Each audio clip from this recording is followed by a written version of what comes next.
Hello, എന്തൊക്കെയുണ്ട് വിശേഷങ്ങൾ? ഇതൊരു സൺഡേ മോർണിംഗ് എടുത്ത വീഡിയോ കേട്ടോ.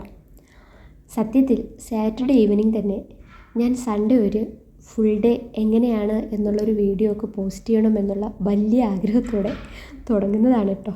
പക്ഷേ ചെറുതായിട്ടൊന്ന് പാളിപ്പോയി. കാരണം എപ്പോഴും ഇങ്ങനെ വീഡിയോ എടുത്ത് ശീലമില്ലാത്തതുകൊണ്ട് പല കാര്യങ്ങളും കഴിഞ്ഞതിന് ശേഷമാണ് അയ്യോ ഞാനിത് വീഡിയോ എടുത്തില്ലല്ലോ എന്നുള്ള കാര്യം ഓർക്കുന്നത്. സോ രാവിലെ എഴുന്നേറ്റത് കുറച്ച് ലേറ്റായോ എന്നൊരു ഡൗട്ട്. സൺഡേ അല്ലേ, lazy day. So starting from 9 o'clock എന്നൊക്കെ പറയാം. അങ്ങനെ കർട്ടനൊക്കെ നീക്കി മനോഹരമായിട്ടുള്ള പാർക്കിൻ്റെ ദൃശ്യങ്ങളൊക്കെ ആസ്വദിച്ചു. പക്ഷേ ക്ഷീണിച്ചിരിക്കുന്ന കുറച്ച് റോസാപ്പൂക്കളെ കണ്ട് അയ്യോടാ വാടിപ്പോയല്ലോ എന്നൊരു സങ്കടം എവിടെയോ ഉണ്ട്. സാധാരണ എനിക്കിവിടെ നിന്ന് കിട്ടുന്ന ഗിഫ്റ്റൊക്കെ ഞാൻ ഗ്ലാസ് ബുക്ക് ക്ലിനിക്കിൽ തന്നെ വച്ചിട്ട് മടങ്ങാറാ പതിവ്. വളരെ റെയറായിട്ടാണ് വീട്ടിൽ കൊണ്ടുവരുന്നത്. ഈ ഫ്ലവേഴ്സ് എനിക്ക് വുമൻസ് ഡേ സ്പെഷ്യലായിട്ട് കിട്ടിയതാട്ടോ.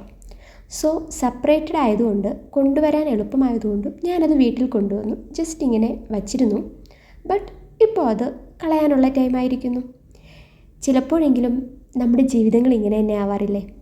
മറ്റുള്ളവർക്ക് ഇഷ്ടപ്പെടുന്ന രീതിയിൽ നമ്മൾ ആകുമ്പോൾ എല്ലാവർക്കും അത് പ്രിയപ്പെട്ടതായി എല്ലാവരുടെയും മെയിൻ ഫോക്കസ് ഏരിയ ആയിട്ട് നമ്മൾ നിൽക്കാറുണ്ട്.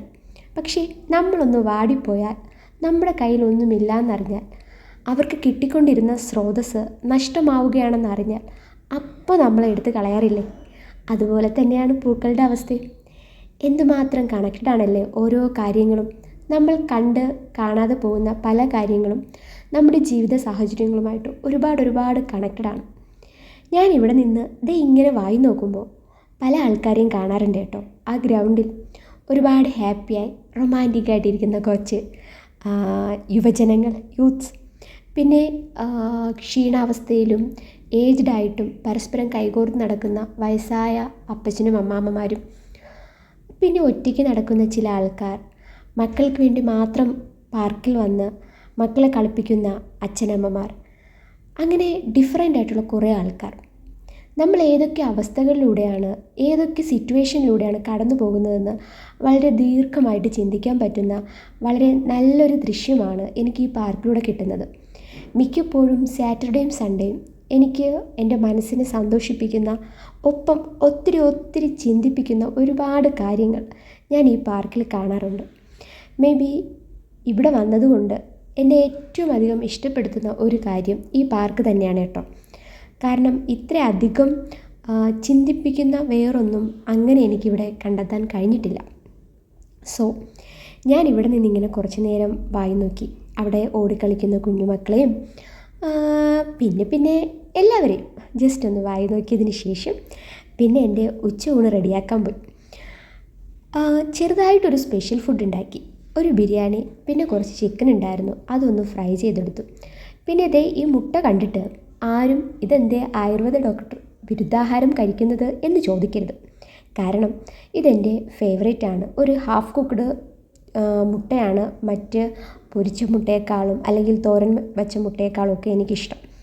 സോ നല്ലൊരു ഫുഡൊക്കെ കഴിച്ചതിന് ശേഷം കുറച്ച് നേരം ഞാൻ ഫോൺ നോക്കിയിരുന്നു എന്നതിനേക്കാൾ ഉപരി ഞാൻ നമ്മുടെ പെണ്ണ് കേസ് എന്ന് പറഞ്ഞിട്ടൊരു ഫിലിമില്ലേ, ആ ഫിലിം കണ്ടു. ആക്ച്വലി അതിൻ്റെ ട്രെയിലറൊക്കെ ഇറങ്ങിയ സമയത്ത് എനിക്ക് കാണണം എന്നൊരാഗ്രഹമുണ്ടായിരുന്നു. സോ ജസ്റ്റ് അങ്ങനെ കണ്ടു. പിന്നെ ഞാനൊരു ഈവനിങ് ഒക്കെ ആയപ്പോഴത്തേക്കും ഒന്ന് ഔട്ടിങ്ങിന് പോയി. വെറുതെ കുറച്ച് ദൂരം നടന്നു. പിന്നെ ഇവിടെ അടുത്തൊരു KFC ഉണ്ട്, അതായിരുന്നു എൻ്റെ ലക്ഷ്യം. ഞാൻ എല്ലാ മന്തും എനിക്ക് സാലറി കിട്ടുമ്പോൾ എൻ്റെ ഒരു കുറച്ച് ക്യാഷ് KFCക്ക് വേണ്ടി സ്പെൻഡ് ചെയ്യാറുണ്ട്.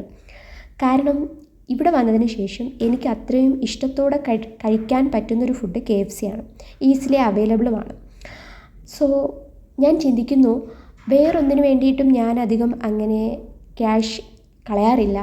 ബിക്കോസ് ഫിനാൻഷ്യൽ സ്റ്റെബിലിറ്റി എന്നുള്ള ഉദ്ദേശത്തോട് ഞാനിങ്ങോട്ട് വന്നത് കാരണം ക്യാഷ് എല്ലാം സൂക്ഷിച്ചു വയ്ക്കലാണ് എൻ്റെ പരിപാടി. സൂക്ഷിച്ചു വയ്ക്കലല്ല, ആവശ്യങ്ങൾ ഒരുപാടുള്ളത് കാരണം അത് അങ്ങനെ തന്നെ ചിലവായി പോകാറുണ്ട്. പക്ഷേ KFCക്ക് വേണ്ടിയെങ്കിലും ഞാൻ ഒരു മാസം അധ്വാനിക്കുന്നതിൻ്റെ ക്യാഷ് ഒന്ന് സ്പെൻഡ് ചെയ്തില്ലെങ്കിൽ മേ ബി അത് പിന്നീട് എനിക്കൊരു നഷ്ടമായാലോ? ചില നഷ്ടങ്ങൾ പിന്നീട് ഓർത്ത് വിഷമിക്കുന്നതിനേക്കാളും നല്ലത് അതങ്ങ് പ്രാവർത്തികമാക്കുന്നതല്ലേ. സോ ഇന്നെൻ്റെ KFC ഡേ ആണ്.